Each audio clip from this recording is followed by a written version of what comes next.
राम, स्वागत है आपका अपने YouTube channel Chetan Bhati the explorer में। उम्मीद है आप सब लोग ठीक होंगे। तो आज हम करेंगे क्लास 12 फिजिक्स चैप्टर 2 जो कि है इलेक्ट्रिक पोटेंशियल एंड कैपेसिटेंस का पार्ट 3। तो सबसे पहले हम इस चैप्टर में आप पढ़ेंगे कैपेसिटर के बारे में।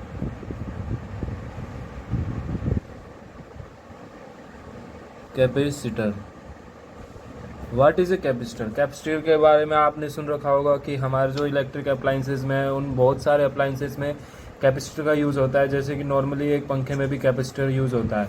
तो कैपेसिटर का काम क्या होता है, कैपेसिटर होता क्या है? तो कैपेसिटर होता है system of a conductor to store charge. हमारा capacitor system of conductor to store charge, मतलब कि ऐसा सिस्टम, कंडक्टर से बना हुआ ऐसा सिस्टम जिसमें हम चार्ज को स्टोर कर सकते हैं, उसे हम क्या बोलेंगे? कैपेसिटर। तो अब हम इसके बाद पढ़ेंगे दूसरी चीज़ जो कि कैपेसिटर के से रिलेटेड है, कैपेसिटेंस।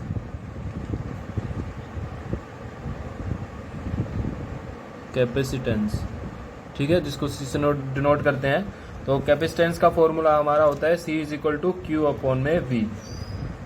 तो कैपेसिटेंस का फॉर्मूला होता है हमारा C = Q/, यानी चार्ज अपॉन में वोल्टेज। ठीक है, क्या होता है? पोटेंशियल, चार्ज अपॉन में पोटेंशियल। कैपेसिटेंस होता है चार्ज स्टोर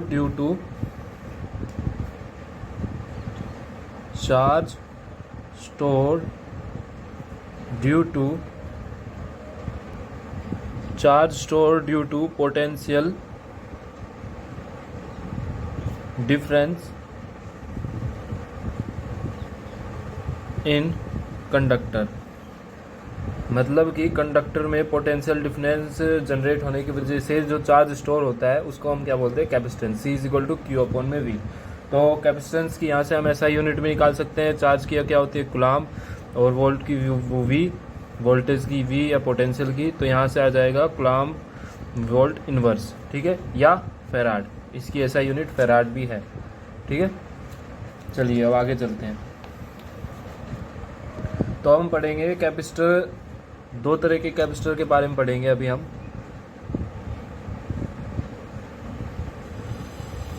एक होता है आपका स्फेरिकल,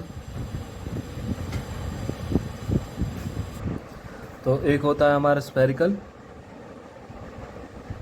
दूसरा हमारा होता है parallel plate capacitor.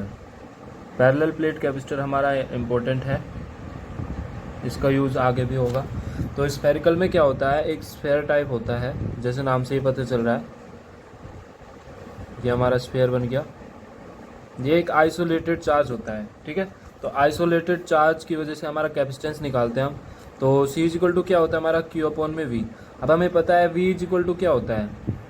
K charge, K Q/, radius. अब इसकी तो रेडियस है, यहाँ पर डिस्टेंस होता है, पर इसकी तो रेडियस होगी इतनी R, तो K Q/R।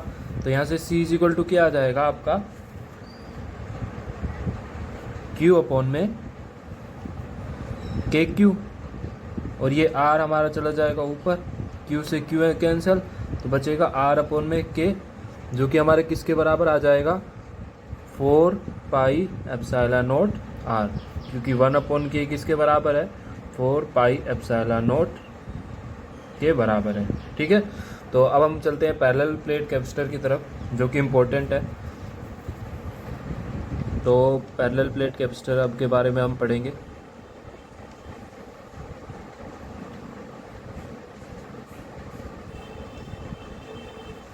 तो इसमें क्या होता है? तो हमारी सीट्स होती हैं, पैरेलल प्लेट्स होती है, जैसे कि नाम से पता चल रहा है।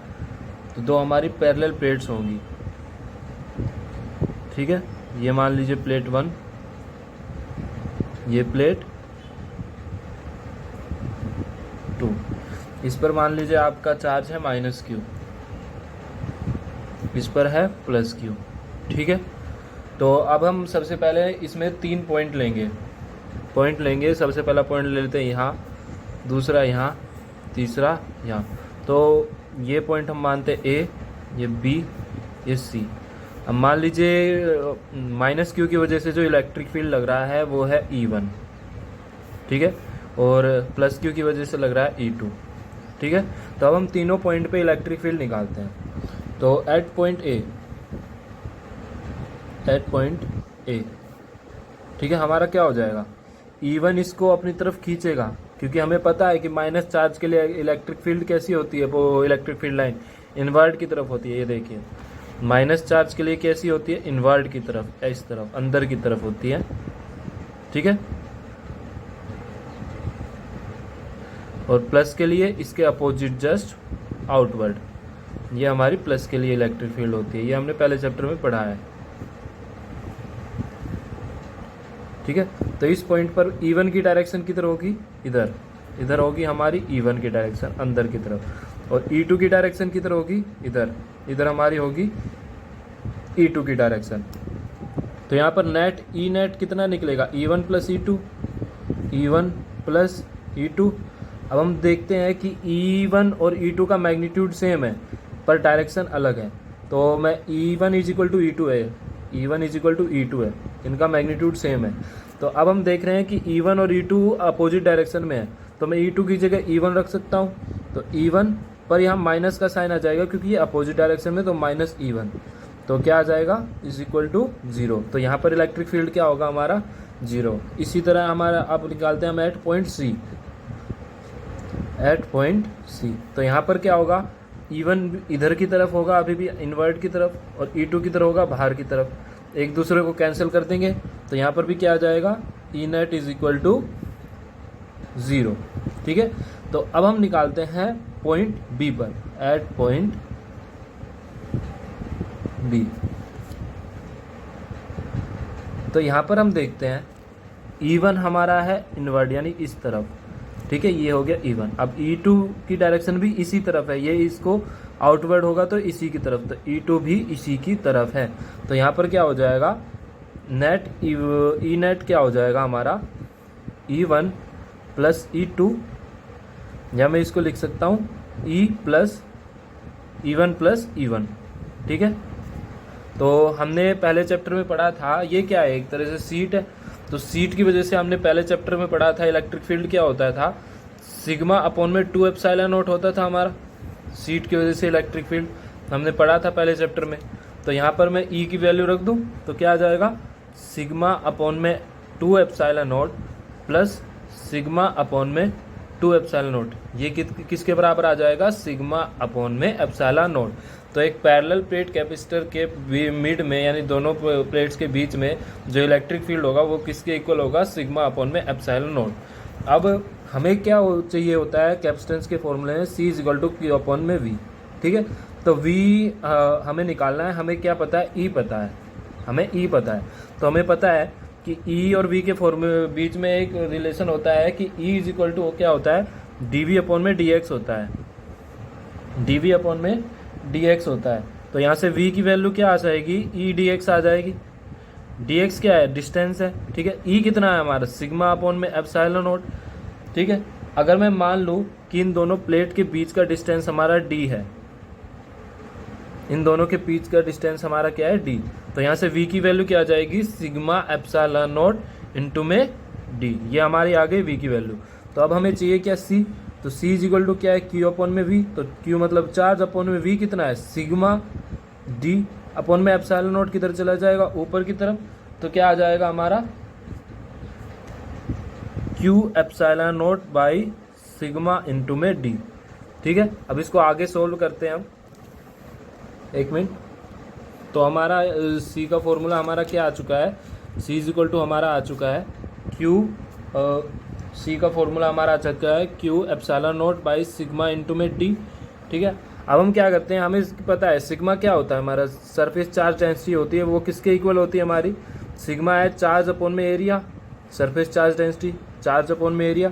तो सिग्मा की जगह मैं ये पुट कर दूं तो C इज इक्वल टू क्या आ जाएगा, Q एप्सिलॉन नॉट अपॉन में चार्ज, एरिया किधर चला जाएगा हमारा, ऊपर की तरफ, और D मल्टीप्लाई हो जाएगा, तो Q से Q कैंसिल। तो हमारा C कैपेसिटेंस का फॉर्मूला क्या बना, A epsilon not by D, किसके लिए, एक पैरेलल प्लेट कैपेसिटर के लिए, और ये बहुत इंपॉर्टेंट फॉर्मूला है। ठीक है, तो हमारा capacitance due to a parallel plate capacitor का फॉर्मूला क्या बनेगा, sigma is equal to capacitance C is equal to A epsilon naught by D. अब मान लीजिए मैंने इसकी साथ एक डाई इलेक्ट्रिक कॉन्स्टेंट के का यूज़ किया, ठीक है।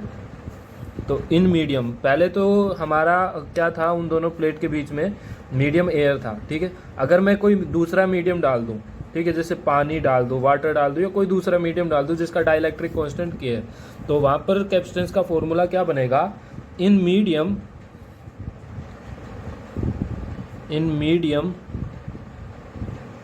विद डाई इलेक्ट्रिक कांस्टेंट के क्या बन जाएगा हमारा कैपेसिटेंस का formula, C is equal to A K epsilon naught by D. तो वो के हमारा इससे मल्टीप्लाई हो जाएगा। तो किसी मीडियम में पैरेलल प्लेट कैपेसिटर के केस में कैपेसिटेंस का फॉर्मूला हो जाएगा ए K epsilon naught by D, ठीक है। चलिए, तो आज के लिए इतना ही। अगली वीडियो में हम करेंगे एक डेरिवेशन जो कि बहुत इंपॉर्टेंट है। उसमें वो डेरिवेशन है capacitance of A parallel plate capacitor with A dielectric slab, जो कि बहुत इंपॉर्टेंट, वेरी वेरी इंपॉर्टेंट है। बहुत बार बोर्ड में भी आ चुकी है ये डेरिवेशन, तो उसको हम अगली वीडियो में कवर करेंगे। और उसके साथ हम डेरिवेशन करेंगे एनर्जी स्टोर्ड इन कैपेसिटर और कैपेसिटर के कनेक्शन के बारे में भी पढ़ेंगे। तो धन्यवाद, उम्मीद है आपको ये वीडियो अच्छी लगी होगी। अगर आपको वीडियो अच्छी लगी है तो वीडियो को लाइक और चैनल को सब्सक्राइब करें। जय श्री राम।